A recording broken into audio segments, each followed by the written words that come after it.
Thank you so much, Tom and Gene. So I kind of noticed FSU has had now back-to-back games with the pick. And we also had a few near misses, with the picks as well too, for that matter as well. And I don't recall the last time that we had back-to-back games with an interception. And I was curious if you feel like Pat Surtain's coaching is making a difference right now, or if you feel like maybe it's still too early to tell if our defensive backs, are actually growing compared, to what we had going on from last year. That's a great question, Vincent. That's a good observation, Tom. And I want to go to you because you see more practices than I did this, but it seems like the defensive backs were much more aggressive, getting hands on the balls more than we've seen in years. And it has to be, I would think, you got a new defensive backs coach in Patrick Surtain, and I think that has to be part of it.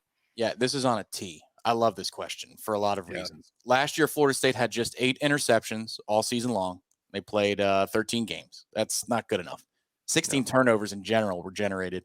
But within 2 practices this fall, I get that they had a new position coach in the spring, but the jump happened to me, Gene, over the summer because the coaching is now more in tune with the players. You can get on the field in certain circumstances with players over the summer where that used to be a big no-no. It is now allowed by the NCAA. And the development between spring and fall camps was just unbelievable. Within 2 days of acclimation, they hadn't put the pads on yet. You see where the players' eyes are and how they find the football.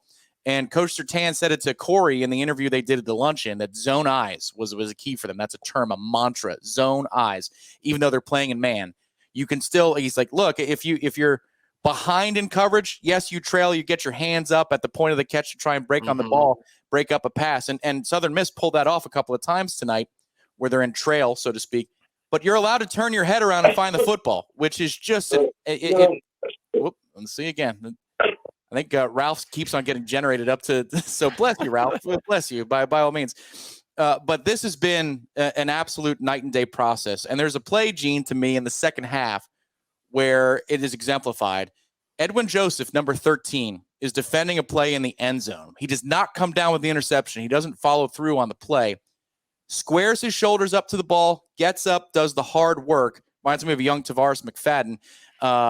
He didn't come down with the pass, but you're not in a position like that last year with the coaching he had. I think there's a huge difference with Coach Surtain.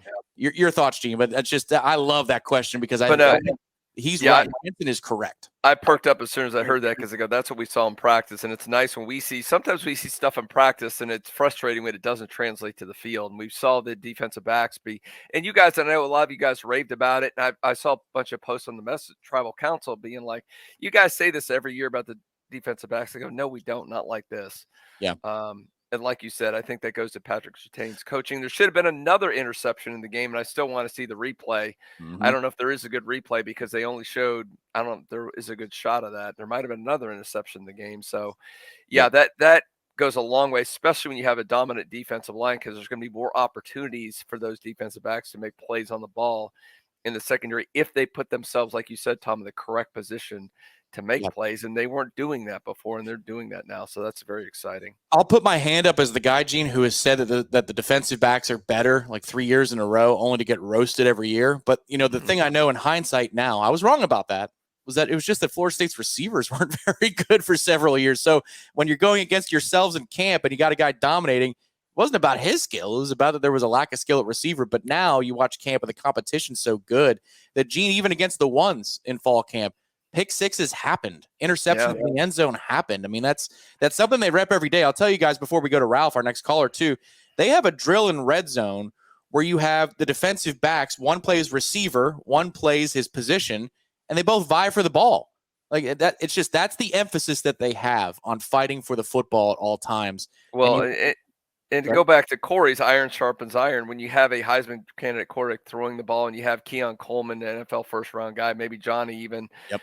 I mean, they are getting pushed by the most elite talent and all. I mean, that's what it does. When you play the best, it's gonna raise your game too. And I think that has really helped that process as well. So next up on the Warchant Gameday postgame call-in show, we're going stadium side. Maybe he's still in traffic. Maybe he's at the corner pocket. Who the hell knows? We're about to find out. It's Pillar Eric Angel. Welcome to the postgame call-in show. Any F-bombs tonight, or are we keeping it clean, brother? Yeah, Tom, what's up? How about them Noles, baby? There you go. How about them Noles? So, Eric, you're not a fan of the officials tonight, huh?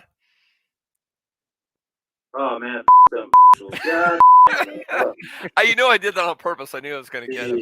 Hey, Eric, you know what? You called for 2 blowouts. You've called for 2 blowouts this year, and you got them. How does that feel? Oh, that feels fantastic, man. As a matter of fact, I'm going to call one more blowout, not next week, but the following week. When we go to Clemson, hey, Dabo, I got some words for you. Suck it. 63-17, baby. Woo! All right, from Pillar Eric. I think Dabo may just retire after that. He may say, you know what, I'm done. He started the Kegerator or the Kegtacular. He called for blowouts, a 10-win season, the blowout over LSU. What do you got for us now, Eric? Your thoughts on the crowd tonight and any other observations you have? Go ahead. Oh, the crowd was phenomenal, and especially our new LED lights, man. That was neat at the national anthem. I like that. That was really cool. And the touchdowns, too. Yep. Yeah. That's a good note. And Jordan Travis, man. Jordan, he's on his way for the Heisman. And I tell you what, he's got a shot. He keeps playing like he does. He's got a shot. But welcome to the program, Spartan Noles 71. It's been a pleasure to see you in Tallahassee and Orlando the last couple of weeks. And what do you have to say about tonight, good sir?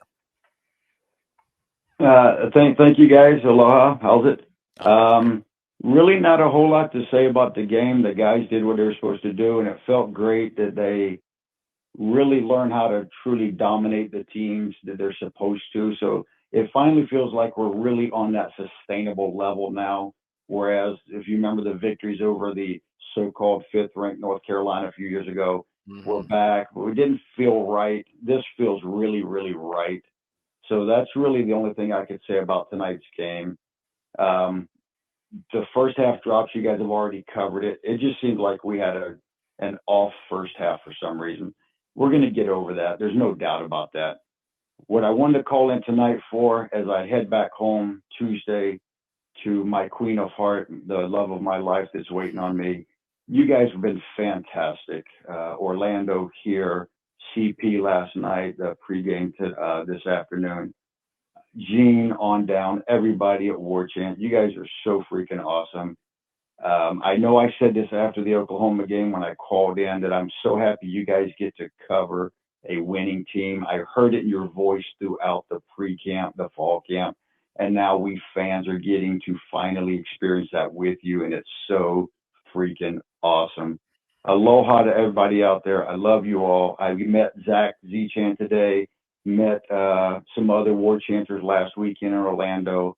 So I'm slowly getting to meet everybody. I love you all. Be safe, be good, and most importantly, be kind. We'll see you guys for Miami, yeah? Oh, yeah. You got it, Ralph. Man, I just love Ralph calling in. And it was great to hang out with Ralph in Orlando and today for the pregame show. And safe travels back to Hawaii. We'll see if he said he's told me he's coming back for the Miami game. Yep. And, man, there's not a better FSU fan out there than Ralph. No, totally agree. Got to sit down with him in the corner pocket last night, have a beer together, and just have a chat about life. He's a great guy, and we have a lot of those here in the Warchant community. And thank you to the nearly 1,000 of you that are watching Warchant Game Day's postgame show presented by DeLuna. Without you guys, we are not here. And it's great when you get a chance to meet people like Ralph face to face. Next time you make it out to one of our events, everybody, maybe for Miami weekend, find Spartan Noles 71. It'll enrich your day. It'll make your day better.